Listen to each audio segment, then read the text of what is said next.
The perils of groupthink. Another danger is failure to decide. Analysis paralysis. How does this tension get resolved? How does leadership try to break that? Well, you ultimately have to decide. You can't sort of sit around waiting for the best possible situation. But essentially, what we're proposing is that you're very explicit about what the questions are and very explicit about what the process for addressing those questions. Mm-hmm. And when you have to decide, when you don't have any time, you don't have any time, and you have to build that into it. I think the job of the leader changes, right? I think the way one CEO client of mine describes it is that before he instituted a formal process for review, he had this awkward situation where he essentially had to be the band leader from the very beginning. And if it turned out that he wasn't going to do that, if an idea wasn't good enough, then he would lose a lot of capital. Mm-hmm. So what he's instead instilled is a process that gives him a graceful exit. So he becomes now the orchestrator of both the positive and the questioning, and gives himself the ability to decide not to do it over time. And sure. that's the key thing. And this, maybe the flip side of this, is one of the challenges in the current environment that important decisions are forced onto boards and management in hours rather than weeks or months. I mean, is there something about today's pace that might lead to more failures? I think it's part of it is pace, but I think part of it is also a very bad dynamic that we've gotten to in terms of management board interaction. As a colleague of mine who's on a Fortune 50 board told me recently, they went back and looked at all the deals that have been done over the last 10 years. Mm-hmm. And in his colorful words to me, they all sucked. They all sucked for different reasons, but in the end, they all sucked. And part of the problem they determined was that, part of the problem the board determined was that they were always being brought proposals for new strategies fully baked. Right. So management goes through all of this, very intricate process, a lot of analysis, and brings something to the board and says up or down. Mm-hmm. And the board is faced with a situation where up means okay, and down means you go. Right. Right. The only option they had was basically pushing the red button on the CEO, which they were very loath to do. Mm-hmm. So where they came out was an agreement that management would not do that, essentially, that the board would get involved early in the process and they would be brought essentially half-baked alternatives that the board could comment on, analyze, and interject in terms of further questions to be asked. Right. Now, that doesn't solve the problem, but it fundamentally changes the dialogue. What CEOs are rightly concerned about is boards crossing the line between governance and management.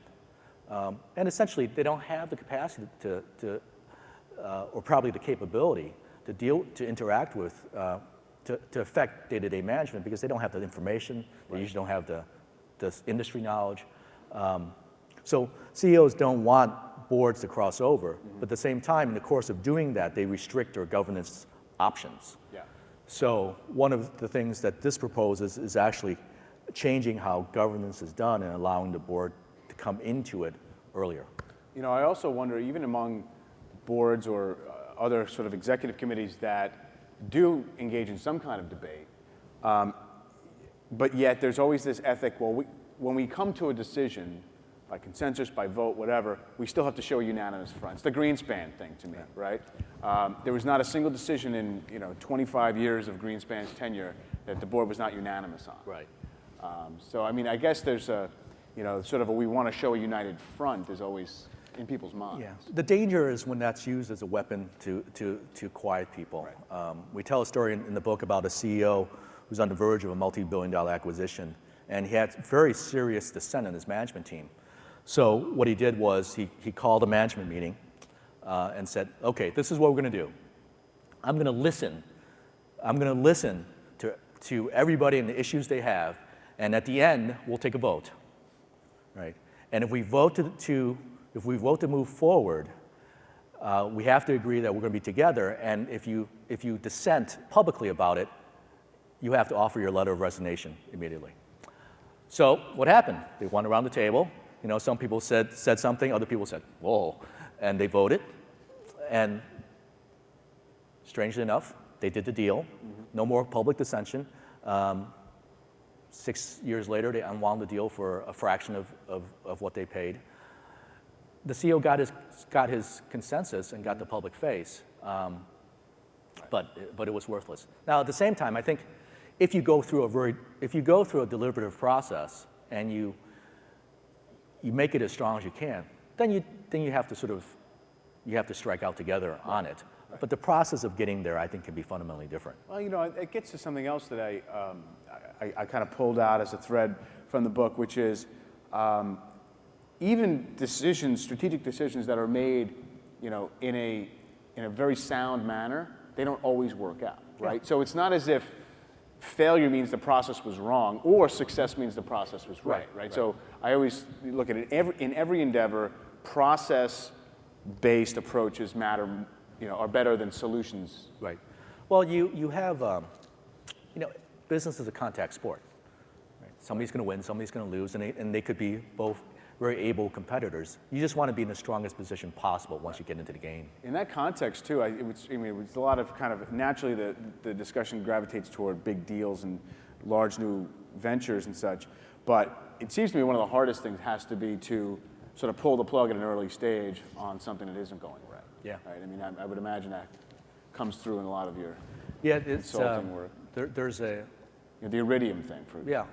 Well, Iridium was an example of a front-loaded gamble where everybody had incentive to keep on going and nobody had incentive to stop it, right? So if you're at management, you have all these options that are based on success, which have no cost and failure. You want to keep on going. The CEO of somebody in this room said to me once that the only thing harder than starting a new initiative in his organization, I think in general, is killing one. Right. So you understand why they spend so much effort in order to make large moves that change the organization. But the problem is you don't want that to be sort of a situation where once the train leaves the station, you're stuck on it. So you look at a lot of sort of hardwired behavioral tendencies.